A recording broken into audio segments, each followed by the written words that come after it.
What up, what up, what up? It's your boy Justin Henry here, along with Tyler Health. And today we're going to be talking a little bit about the schedule. It was just released, and obviously for fantasy, there's a big impact, especially in week 17. So we'll get to that. Obviously, we got to talk about overvalued and undervalued players at the quarterback, running back, wide receiver, and tight end position. We're going to get in a little bit of debate about that, talking about those players. Make sure y'all like the video, hit the sub button. But Tyler, bro, we just had the schedule release. And, obviously for fantasy, like it doesn't really matter. Things change a lot in fantasy, right? Where like players get hurt, but it doesn't hurt to have like a little bit of prep heading into week 17 or even the fantasy playoffs.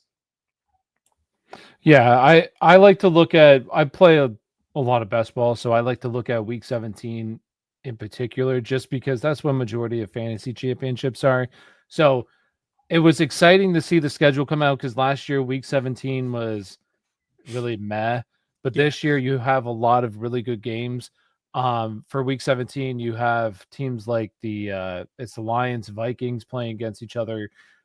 You have the Rams, Atlanta. So you have some games that are indoors that are potential high scoring games. And the way I look at it is you want to obviously build your fantasy football lineup, based upon the players that you like. But at the end of the day, if I can build a lineup that's more of like geared towards week 17 and a lot of correlations there and potential high scoring games, that's ideally how I would like to build my lineups. So there's a lot of good games this year that I think that you can look at week 17, have that in the back of your mind because once again, you're playing to win your fantasy football championship, not necessarily playing to make the playoffs. Obviously, you want to make the playoffs, but if you can just have that week 17, I think that's a pretty good potential there if you make the fantasy football championship. Yeah, and I want to say last year we had a bunch of low scoring outdoor games. There's already more indoor games this week at fantasy friendly situations. And, even when you look at Christmas, because Christmas is the very first day of week 17, we got 3 Thursday games. And we got a game in Arrowhead, which may or may not be, a higher scoring game with Yeah, Denver.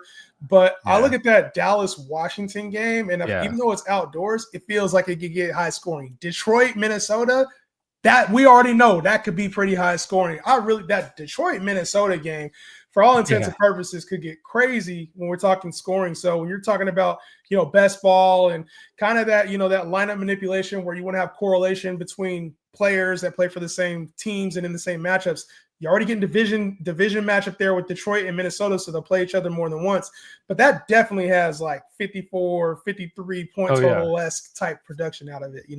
Absolutely. Another game and there's two other ones that are really interesting too. You have Arizona going to Cincinnati, but like obviously it's outdoors. You don't like that, but two bad defenses with Yeah. explosive offenses. And then a really interesting one will be this Ravens in Green Bay game. It's in Green Bay. Maybe a good game for the two running backs there Could be outdoor. snowing though. Yes, it could be snowing. So the two running backs in particular. But yeah, I think there's a lot of like even the Tampa Bay and Miami Dolphins game that's at Miami should be good weather too. So a lot of intriguing games later in the season. I would say the sneakier. Well, they're not sneaky, but the two that could potentially get like really high scoring that we haven't talked about: Philly, Buffalo. Obviously, like the Eagles' offense, and but those defenses come to play, and then Buffalo, Josh Allen's going to score as many points as the Eagles do. Like that's just Yeah. how those games typically go. But then that Houston and Chargers Yeah, the game has Chargers a game, yeah. sneaky feel to it, man, because we know the run game is going to be there for both teams with Mixon and Najee Harris and Amarian Hampton, but then also the passing game, both the young quarterbacks along with the weapons they have, that has sneaky potential there. So there is a lot here when it comes to schedule release and just like the week 17 in general. If I had to pick a game that I would for sure be staying away from, it's the Saints in Tennessee. I don't Well, want any part of that game at I all. would do another one too. I would stay away from the Pittsburgh Browns game. Oh Like yeah, that's that's gonna in get. Cleveland too. I would want no part of that. But like even the Raiders and the Giants game, that's intriguing. And you could have some good like Nah. Brock Bowers and Malik Neighbors, like some good players there. And one last one that I would mention too is the Colts and Jacksonville game in Yeah. Indy too. That's in a dome. So you could have like Brian Thomas Jr., Jonathan Taylor. Also get, Anthony Richardson. Anthony Richardson, Trevor Lawrence Yeah. later. So even in like a best ball league too, you could have like as one of your last wide receivers, he's going Alec Pierce could Yep. have a big catch and kind AD of Mitchell. I think AD Mitchell 80 might. Mitchell exactly. So there's a lot of pieces that you could potentially have, even like a Trevor Etienne or Bashaw Toon, whoever you like there. Think Bigsby. Travis. So or Travis Etienne, Yeah, sorry, yeah. Trevor's brother. We gonna have They're that one. problem now that they're both in the league. We gonna have that problem. I know that will be, but yeah. So I think week 17, there's some games like that, like we talked about. That Chiefs and Broncos game feels like it's going to be a low scoring Yeah, kind of game. yeah. I want to completely fade it because I do think it could go the other way. But also, like we mentioned at the top, teams change, so you could have a completely depleted teams.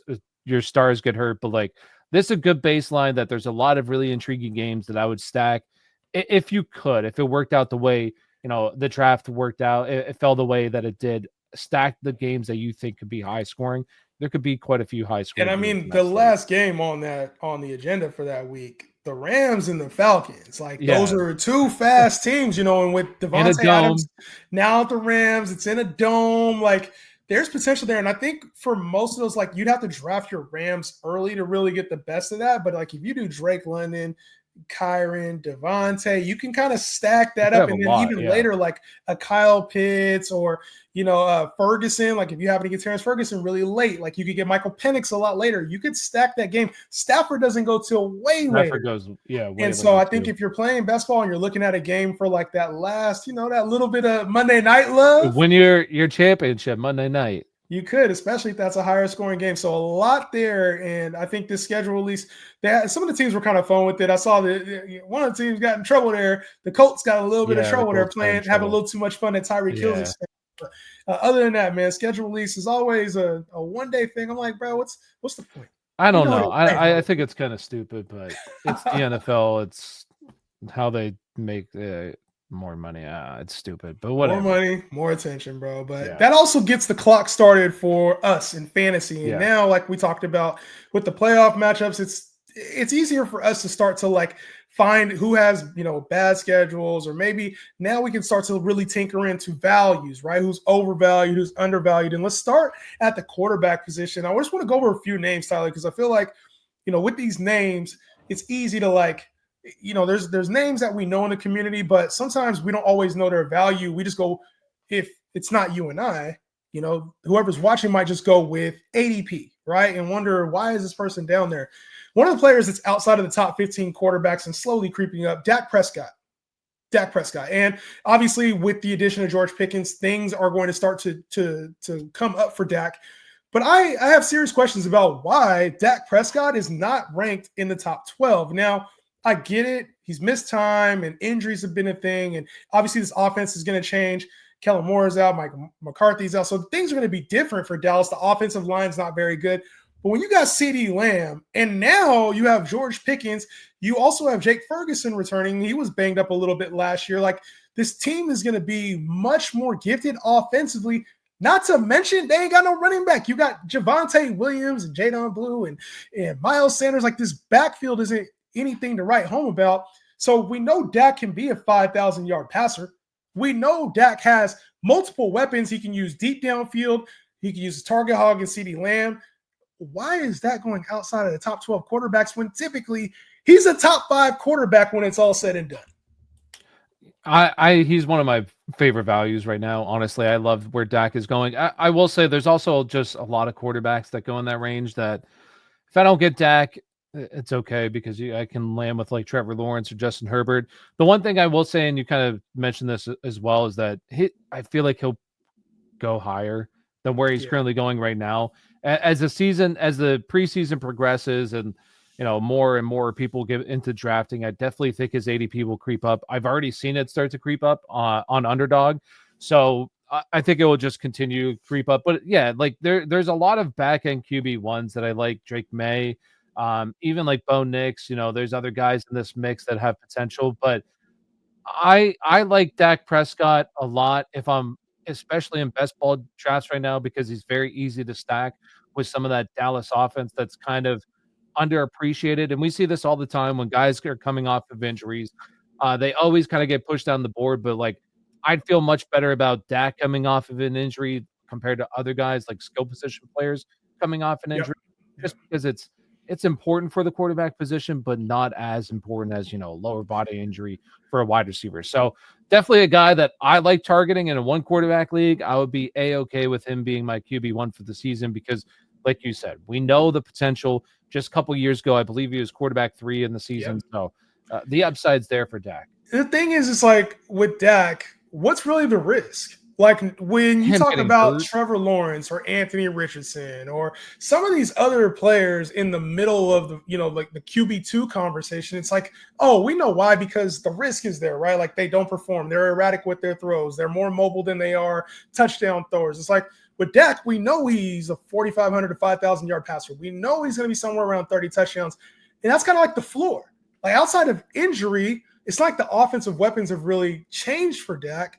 So why are we pushing him so far down the door? It really doesn't make sense to me because I think Dak is just one of those names we're tired of. And he's starting to go into that old heads category when they become old in fantasy. We don't like taking them no more. Well, and quarterback doesn't matter that much for age. Like he still has a little bit to go. One other thing too is just I feel like it's because he's the Cowboy. Like I hate the Cowboys, but I also think a lot of people kind of take their hate for teams a little bit too far, and Cowboys are just one of the most hated teams.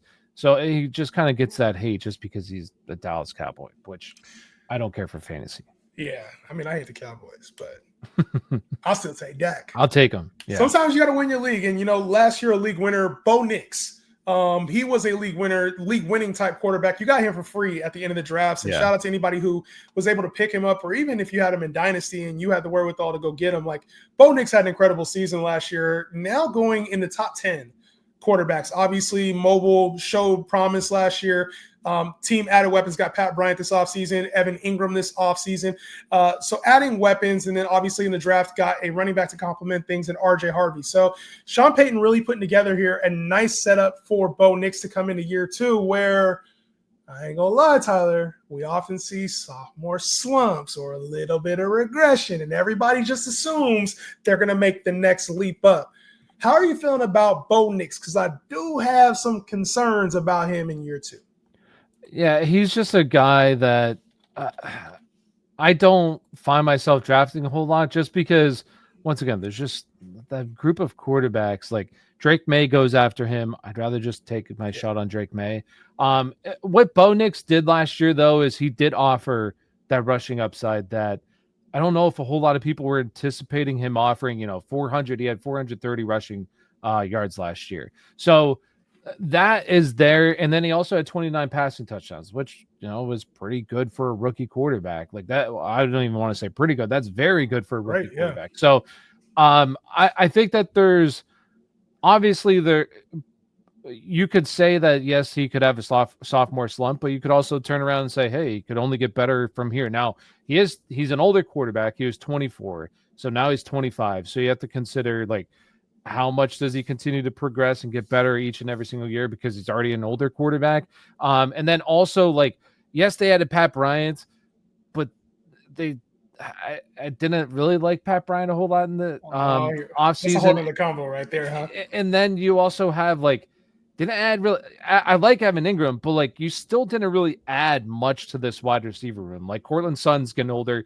I think he's 29 or 30 years old. He was very good last year. Don't get me wrong. I want to say good last year.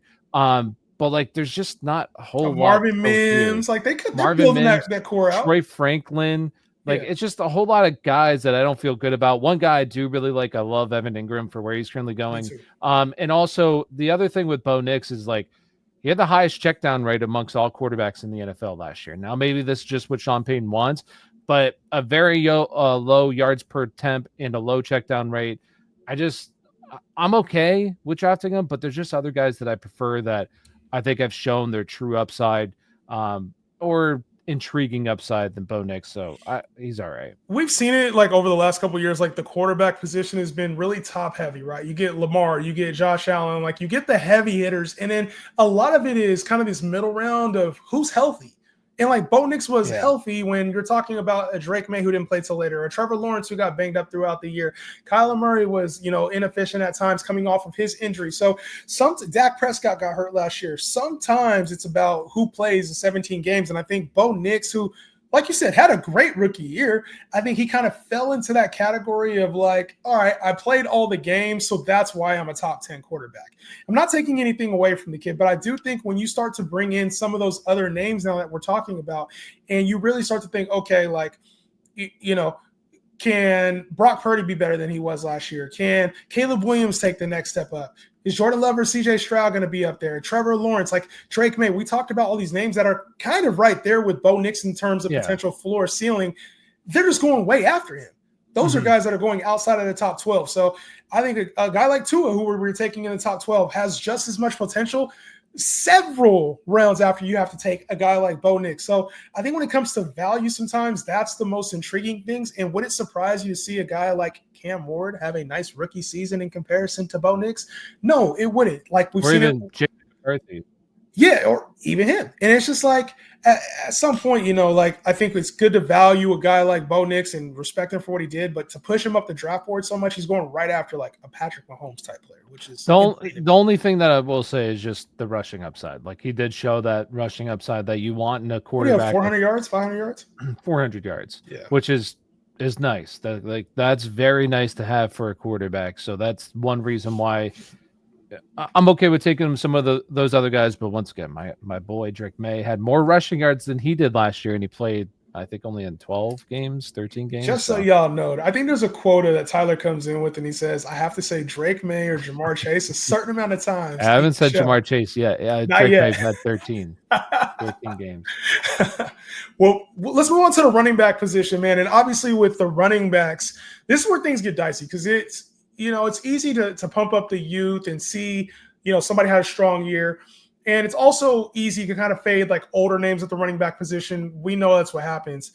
But one running back in particular that I have a lot further down my board, like outside of the top 15 running backs, and he's going inside of the top 10 right now, Bucky Irving for the Tampa Bay Buccaneers, who had a really, he played an incredible role last year for the Bucs. And, under Liam Cohen, they were using both backs. Early on, it was Rachaad White. And then things kind of, started to skew in Bucky Irving's favor. I think he missed out a couple games down the stretch, but he didn't finish inside the top 12 running backs. And now he is being pushed into the top 10 running backs because of the way that he runs. I do have my concerns that this is still a committee with the Tampa Bay Buccaneers right now, and that it's not going to be a full Bucky Irving gets 20 carries a game type thing. I could still see this being a nice workload where you want to give both backs a breather because I think that's how they fit best. So when Bucky Irving's probably getting about 15 to 17 touches, Rachaad White's getting somewhere around 10 touches a game. To me, that seems how Tampa Bay wants to run things. Not to mention that this passing attack's probably going to be a little bit more prolific with Chris Godwin back, and you get Emeka Egbuka as well. So I think when it comes to Bucky Irving, I like the kid, and I think that he's going to be a really good running back at times.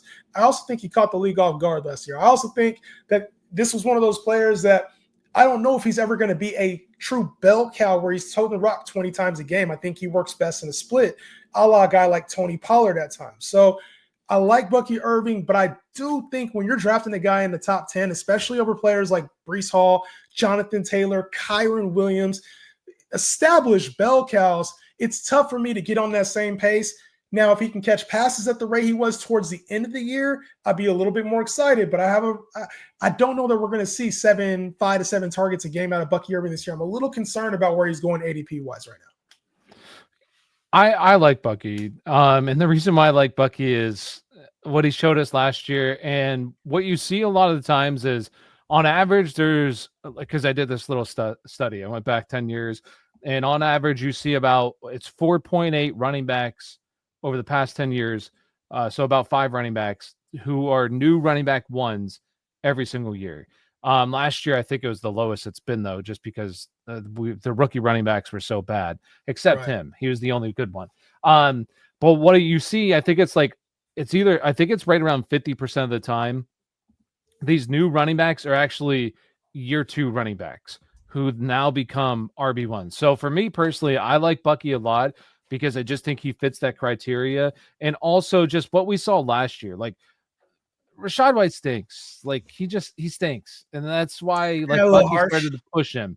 I think he has a good role in terms of receiving. Like I think he's a good receiving back, but Bucky Irving is so much better than him in terms of like between the tackles, everything in terms of running the football. Um, that is one concern I do have though. Is just now you have a new OC there, and it's the new OC. I think it's a brand new OC for the third straight year. Yeah, So for sure. you have a new OC there. How does the split look like with Bucky Irving? But what we saw at the end of the season was just him overtake that backfield, and down the stretch, he was a league-winning running back who was putting up big stats. Had over 50 or he had over 40 catches last year, and he was inside the top 10. And that once again, that was really even before he really started to take over. And the receiving profile was there coming out of college. Like that's what a lot of Yes. dynasty heads liked about Bucky Irving coming out of college was the receiving profile. So if he's this good as a rusher, which he's a very good runner at this level, he's already showed us. If he can become, a 60% opportunity share, like push Rashad White, continue to push him out. I definitely can see Bucky Irving being RB1 in fantasy football. But the big concern is once again, just how does the split look between him and Rashad White in this backfield? I think that's the tough part for me is because I think maybe he would prove me wrong and I think he'd be worth the draft capital if I knew he was on pace for like 275, 300 carries this year. Like if I knew the workload was going to be there, I think I'd be more apt to take him. But I know I'm getting that out of Kyron Williams, and he's going Yeah, before Kyron Williams. And I'm that getting out of JT, and he's going before JT. 100%. Like that's the hard part for me. Even a guy like you start to creep down. Joe Mixon is in like the mid-tier RB2 conversation, like Yeah. high-end RB2 conversation. I'm like, I know Joe Mixon's workload. I know they're going to use him in the red zone. I know he's going to be involved in the passing game. So I get like the dynasty component of that. Oh, you want the young player who has potential top 5 assertion, but like Joe Mixon is going like RB15 range. And we know he was like a top 5 back when he was playing last year. So I'm a little conflicted when it comes to Bucky Irving's value. Like I said, I think he has all the potential in the world. It's just who am I going to draft at that spot? I don't know if it's him. For me, I think he's RB12. There's a couple guys that I would 100% take over him. I would take Josh Jacobs over him without a Yeah. doubt, and he goes before Josh Jacobs. And the other guy is 100% Chase Brown. Like this team did nothing to address the running back room. They drafted Taj Brooks, I think in like the 6th or 7th round, maybe even the 5th. I don't know. It was a day 3 pick, but like they didn't really didn't do anything. And Chase Brown saw elite volume at the end of the season, so he's another guy. And then also I would take Kyron Williams over him just because we know that volume. I do think he's trying to get a deal, so maybe if that like holds out into the summertime, I like, hope and it not. gets Yeah. weird like that, then yeah, maybe I would rather take him. But those are guys that like once, like you said, we just know. I guess Chase Brown's iffy just because there's that one, but like they didn't do anything to really address that running back room, so I feel like they're comfortable with just him seeing the volume that he saw last year. So I Yeah. feel really good about those guys.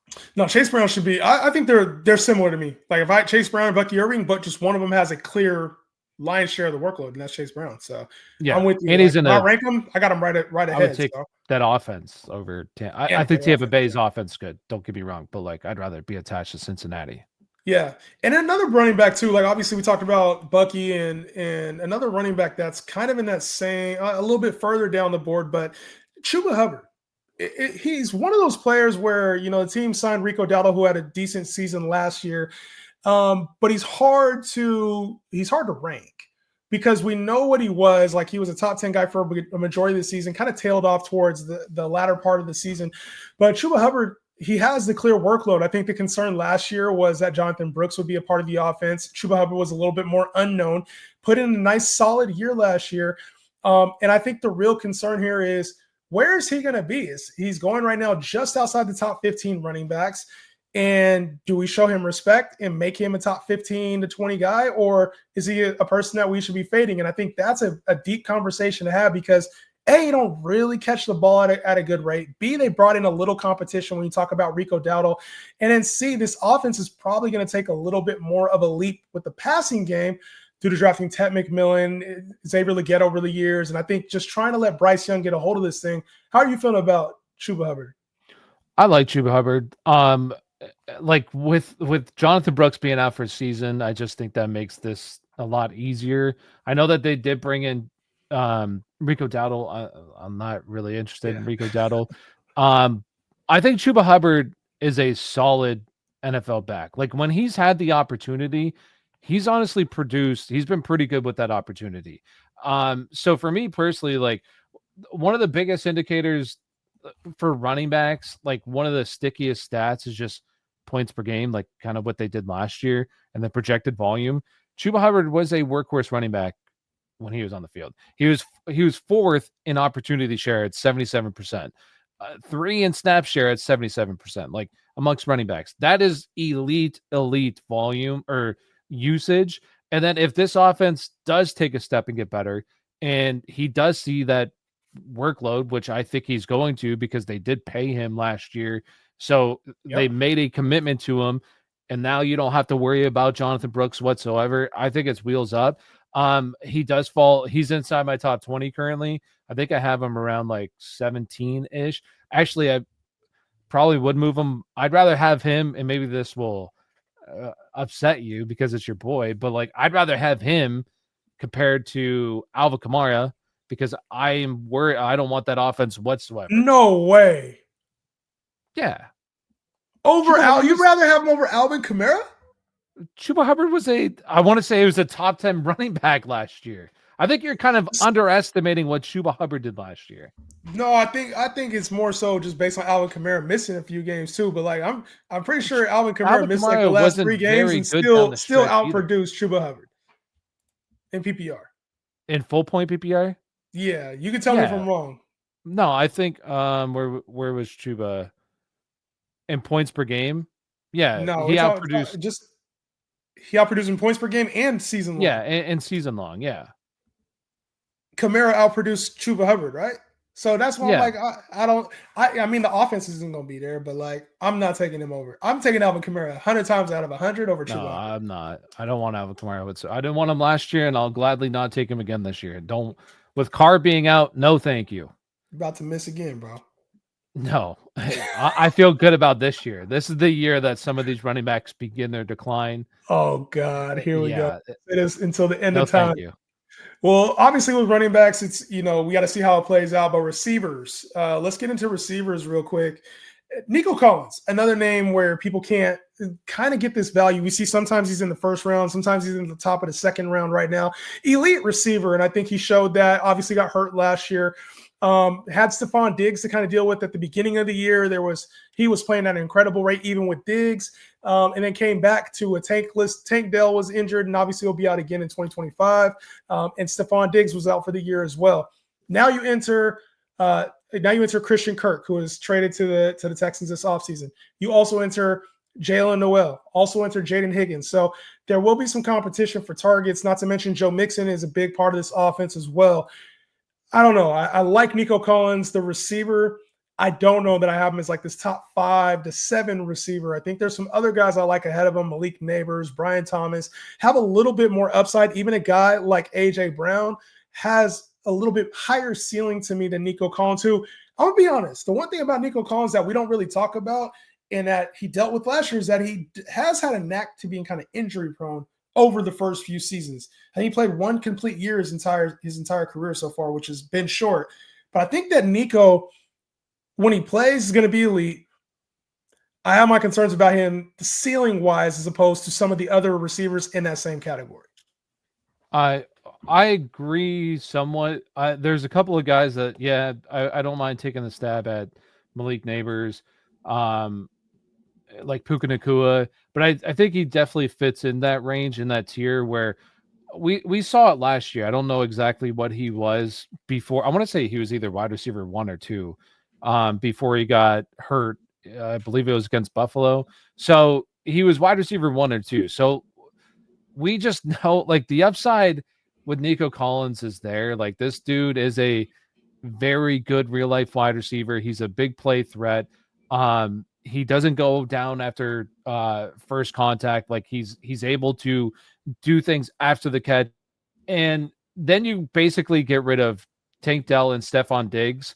And now you replace them with Christian Kirk, who's coming off a broken, I think it was leg or ankle or something last year. I don't remember exactly. And then you also have, like you said, the two rookies. They're still rookies. Like Yep. in this, the one thing that I think a lot of people kind of are overestimating a little bit with these rookies. This was a bad wide receiver class. That was the consensus. Bad one. And Jalen Noel and Higgins were like guys who were 5, 6, 7, 8 in this wide receiver class. So like, I just think some people kind of overthink this a little bit. Like with these wide receivers, these guys probably won't make a big impact year one. Maybe one of them does because there's just nobody else there. But I think like Nico Collins should see a bunch of volume. He's a very good wide receiver. We know that CJ Stroud, at least rookie season, CJ Stroud showed us he's a very good quarterback. I just think the offensive line was an issue. He didn't play as well last year as well, but like then Nico Collins got hurt. So I love Nico Collins. I think he's fantastic. Sure, he's kind of in that range. I would rather have him over AJ Brown just because I think AJ Brown's capped a little bit with the ceiling with Jalen Hurts and like Saquon Barkley there. Like they're not going to have as many passing touchdowns where the volume can be there in Houston for Nico Collins to have a big year with CJ Stroud. I mean, it's set up for him, if I'm being honest. Like, it's set up for him to have a strong season. And if he did, I guess I wouldn't be surprised. I don't know that I want to use my first-round pick on somebody that I think can't be a top 3 receiver.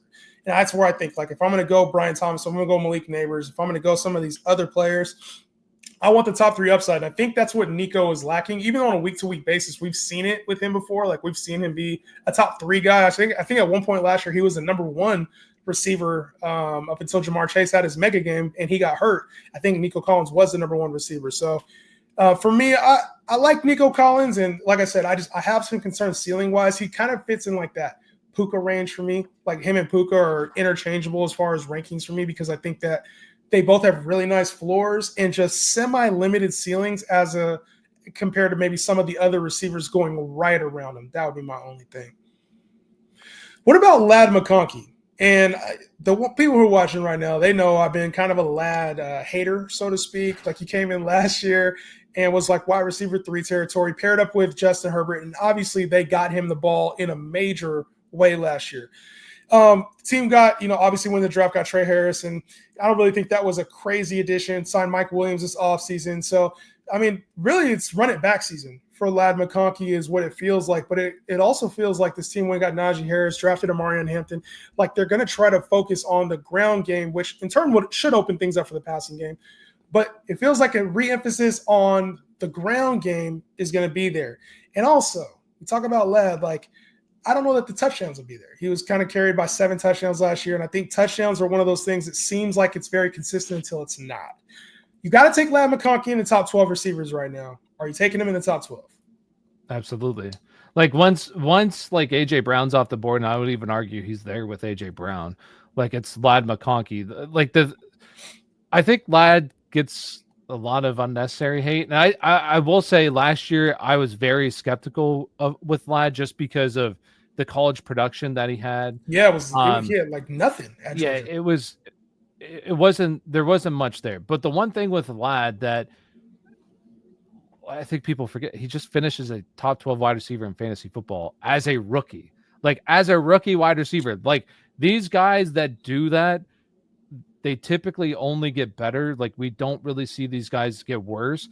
And the other thing is that a lot of people, we look at where Malik Neighbors is going, which, Malik Neighbors in terms of talent is on par, potentially on par with Justin Jefferson, Jamar Chase next year. If he has a blow up year, like we could put him on that level. Same with maybe even Brian Thomas could be on that level. But the one thing that Ladd has that those guys don't have is an elite tier quarterback. Like Justin Herbert, what you said, the thing with the touchdowns, 7 touchdowns, and maybe touchdowns fluctuates year to year, but that could go up just because Justin Herbert can throw. Like we've already seen him throw, I believe, I don't know if he's gone to 40 he definitely has hit over 30 touchdowns in a season. I'm going to look that up right now. But we know like Yeah, how good different Justin passing Herbert attack is. though. It was a different offense under that versus like Harbaugh. Harbaugh now Yeah, but obviously like, runs a different offense. and that's, but he already finished as a top 12 wide receiver already. I would say last year that offense was already a very run heavy offense, or Yes. a very, like, not a whole lot of passing volume. And then we started to see later in the season when Ladd really started to take off later in the year. Justin Herbert, 38 touchdowns. So Ladd later in the year started to take off and started to stack multiple games of 10, 15, 20 fantasy points, and down the stretch became a guy that, oh, some people question that he could be. And I think this year, heading into this year, it only kind of sets up better for him. Yes, they added Trey Harris. Mike Williams comes over. Those are guys that can, move down the field, create space underneath where Ladd can work. I just think Ladd, I would not be shocked, and maybe it's because they're white, but he becomes Cooper Kupp. Like, this is the new Cooper Kupp going forward. I think Ladd has a tremendous ceiling that 100%, if he's there in the second round, he's one of my favorite second round targets. Yeah, I guess for me, I look second round. I also think of like number one receivers going in that range. Like you can even get like Marv a couple rounds later. You can get Devontae a couple rounds later. Like, I don't know. I think where you have to take Ladd is just an area where I don't really feel comfortable. And you talking about, over AJ Brown. AJ Brown has been like a top 3 to 5 receiver most of his fantasy career, especially since his time with the Eagles. So I'm like, why, when I know I can get that kind of production out of AJ Brown later, why would I take Ladd over him? And he's not going over Ladd right now currently, but it wouldn't shock me to see that actually happen as the season gets a little bit closer and values start to get pushed up. Another player that I think is right alongside of that, Terry McLaurin.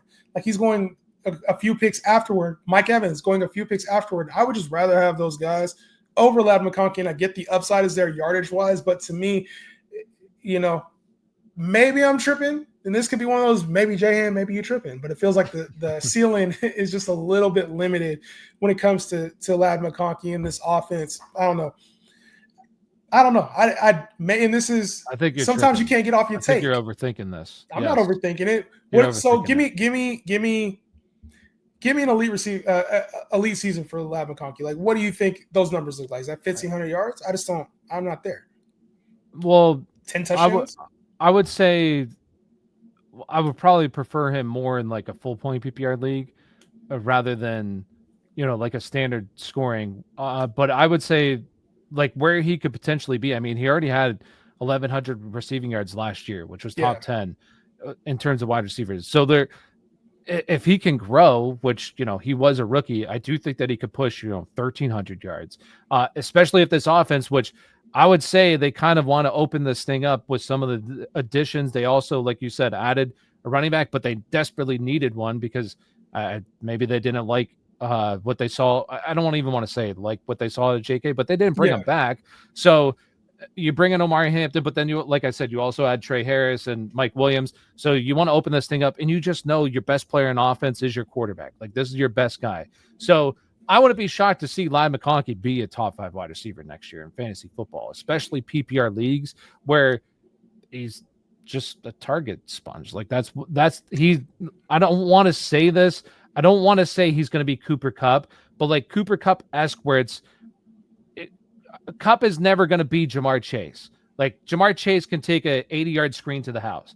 Right. Kupp's not going to do that. Kupp's going to rely on value or volume, which Ladd can be because he's, my opinion, easily the wide receiver 1 here on an offense that I just think will start to open up with their quarterback, with their elite quarterback. So I could see him get to, 1,300 yards, 10 touchdowns, maybe even more receiving yards on top of like 100 receptions. That's where he could be. So I don't know. And like I said, I think maybe this is sometimes when I go to evaluate a player, a lot of the things that I like or dislike are hard to let go. Like, that's why I think you have players sometimes that you stick with, right? Because you've done your homework on the player, you do the research, and then you're like, okay, if I see it on film and it adds up, cool, I'm right. If I see it on film and it doesn't add up, now I need to figure something out. And I think when it comes to Ladd, I'm like, opportunity, 110 targets, like, that's cool. Maybe pushes to 130, but he's not a 150 target guy. He's not necessarily a 100 catch guy. He's not necessarily a 10 catch. He's like Chris Olave to me. Kind of reminds me of like Chris Olave, where they're not going to be like a certain kind of volume, and it feels like that with Ladd McConkey. You know who he is? I hope I'm going to tell you right now who he is. Who? He's Amon-Ra St. Brown. He's a slot receiver who's going to see volume in the slot. Amon-Ra, his first year, 119 targets, 900 receiving yards. He's not saying 90 receptions. He is Amon-Ra St. Brown. He ain't St. Brown. Listen, you miss out on. I'm just gonna say this is definitely going to be one take that you're going to be wrong with 100%. I hope so. We'll bring this up. I hope you change your mind. We still have a long time till the preseason's over. Hopefully you change your mind and you get on, because this is a guy that you don't want to miss out on. I will say he goes around some really good players like Jonathan Taylor. I like in that range. Like we talked about this last time. That second round, the beginning of the second round, even through, halfway through the second round, there's a lot of really good guys to have this year. So he's a guy that I really like. Ladd McConkey is much. I might change my tune. I might say I like. He will not be on my roster in the second round. I can 1,000% say that. I'm not taking Ladd McConkey in the second round, bro, with confidence. No. Anyway, my man, listen, there's a lot of other players we got to get to at some point here. We're going to be talking. Obviously, Tyler and I are continue to be on. Make sure you guys show some love to the page, man. Like, support, follow. Make sure y'all follow Tyler's pages too, man. YouTube and TikTok. So we'll see you guys on the next one. Peace out.